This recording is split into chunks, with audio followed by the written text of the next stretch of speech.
Pelicans are a very associative type of bird, meaning they travel and live in colonies. When enough fish are found, some will chase the fish to either a dead end or to shallower water, and others will scoop them up or dive down and catch the fish with their large bills. The most common food for a pelican is the kickler fish, but amphibians, crustaceans, and even certain reptiles are also known to be their prey. When they catch fish, their throat pouch expands so they can drain all the water out. Pelicans also catch their food by flying high and diving in the water to quickly catch the fish.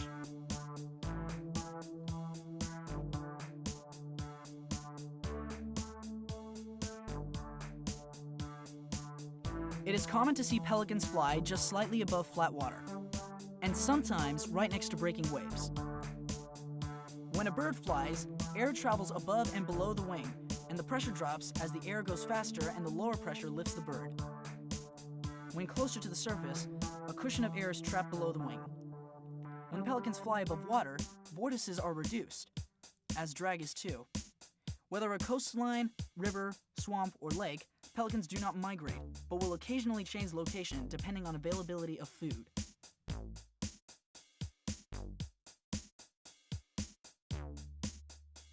Within the colonies of the San Diego River, how pelicans reproduce depends on whether they nest on land or on trees. The American white pelican nests on ground, so they decide by competition. A group of males will chase a single female on land, water, or air, and even go as far as fighting by thrusting their bills against each other. After pairing for 3 to 10 days, each pair usually lays 2 eggs at a time. The male provides material for the nest, raking up any gravel, sand, grass, or vegetation. The female uses these materials to construct a simple nest. Both parents incubate the egg below their webbed feet and bodies. The hatching rate is approximately 95%, yet often only one hatchling survives because of the competition between siblings. The pelican has been compared to having a prehistoric physical appearance. Evolution has left a few species behind, meaning some have not evolved in millions of years. The pelican just happens to be one of those creatures.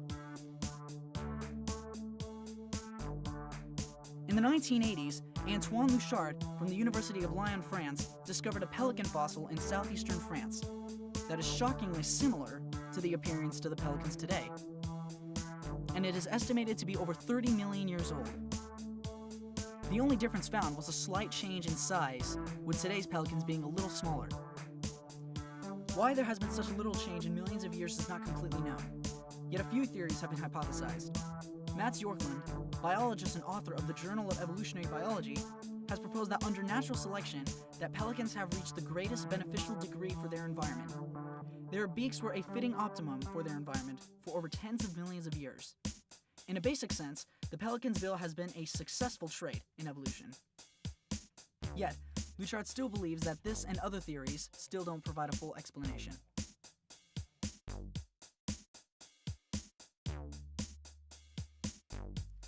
In the 1940s, a chemical named DDT was found to be a very efficient pesticide. Many companies that produced and marketed DDT would often dispose of this chemical into the ocean, contaminating a large portion of fish, the same fish that the American white pelican consumes. Once the fish was in the pelican's system, it would drastically decrease their amount of calcium that they produce, which resulted in producing thinner, more fragile eggshells that would break under the parent's weight. Environmentalists brought this issue to the United States Environmental Protection Agency, who then placed a ban on DDT. Since the ban, an increase of the American white pelican population has been revealed throughout the decade. Yet, it was in the 1980s when much significant growth was prevalent, with a 5% growth happening each year. That acceleration percentage has increased by each decade. The American white pelican was eventually taken off the U.S. endangered species list.